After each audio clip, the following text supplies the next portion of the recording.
Because of the rising global temperatures, we are seeing changes mostly in the weather patterns. And when the weather patterns change, it means that we are either going to receive, little or no rainfall in some parts of the country, while others are going to receive extreme rainfall. And some of the examples that we've seen happen are the floods and the landslides in the areas of Western Uganda. And these have been as a result of, heavy rainfall, and they cause too much destruction. We've seen the same in the eastern part of the country, extreme flooding and landslides, destroying people's property, leaving people homeless, leaving schools destroyed, but worst of all, leading to the death of so many people. We've seen the occurrence of, dry spells. We've seen, the rising of water levels in Lake Victoria, so affected the people around the lake. So those are some of the, the impacts that are already happening. And when you speak to some farmers can tell that something is changing, because it's getting very hard for them to plan for when to grow food. It's getting very hard for them to know when the rain is going to come or when it's not going to come. So it's getting complicated. And Uganda being an agricultural country, so many people depend on their land and the food that they grow for survival. Many people, especially in Europe, they don't really know the urgency of the climate crisis. But unfortunately, communities like ours are already seeing that climate change is here now, and it's not something that is, coming in the future. And it's very sad that the communities that are being impacted right now are least responsible for the crisis. For example, Africa as a continent, historically, it is responsible for less than 5% of global emissions. And yet many Africans are suffering some of the most brutal impacts of this crisis, from floods to landslides, to droughts, to cyclones that have ripped apart large parts of the African continent. So I think it's really important, for people in Europe to understand the emergency of the climate crisis, that it's happening right now and action is needed right now.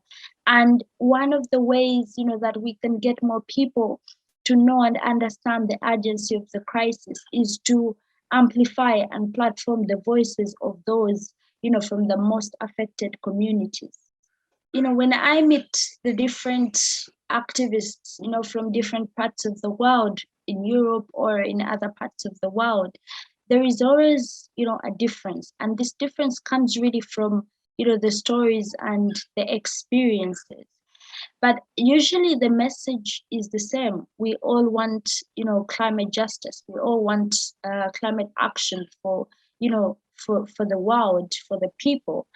But then when it comes to experiences, I have seen that the people, for example, from Africa, they carry a testimony of what they have what they've experienced or what their communities have experienced. So they're speaking from, a place of, this is something that we are going through. This is something that is happening in our homes. So I think that's really, the difference there. But the message is the same, that we want, climate justice. The climate crisis is pushing us to a place where, we cannot adapt anymore in certain parts of the world, especially those that are impacted right now. The climate crisis is causing various losses and damages in different communities, in different areas. And, when I say we cannot adapt, for example, to starvation, when someone starves, the next thing is they're going to die because they can't access food. So we can't adapt to starvation.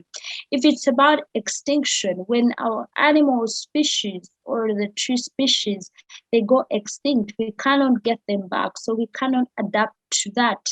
And when we say, we cannot adapt to our traditions or our cultures, land is culture, soils are culture. And many times, when people's homes are destroyed, or when people's villages are, flooded by water and they cannot live there anymore. Those are things that they are losing, that they cannot get back anymore.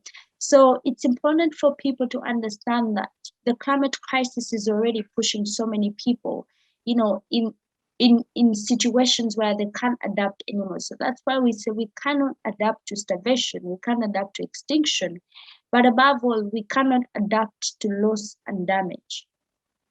When I speak from my own, perspective, I've seen the leaders in my country, I've seen them, talk about wetland protection or tree planting. But I haven't had, we haven't been called to that place of, talking to them about the work that we do. And many times we've always say that we don't know whether they see our strikes or they don't. So I think that, there is an understanding of what, environmental protection really is. But I think when it comes to, the most worrying things about the climate, for example, fossil fuel projects, I think that is still the challenge. I think many African leaders still believe that, Africa needs to develop on fossil fuels. And that is something that, we are speaking against, because that will only push Africa on the sidelines while other places are having a just transition to renewable energy.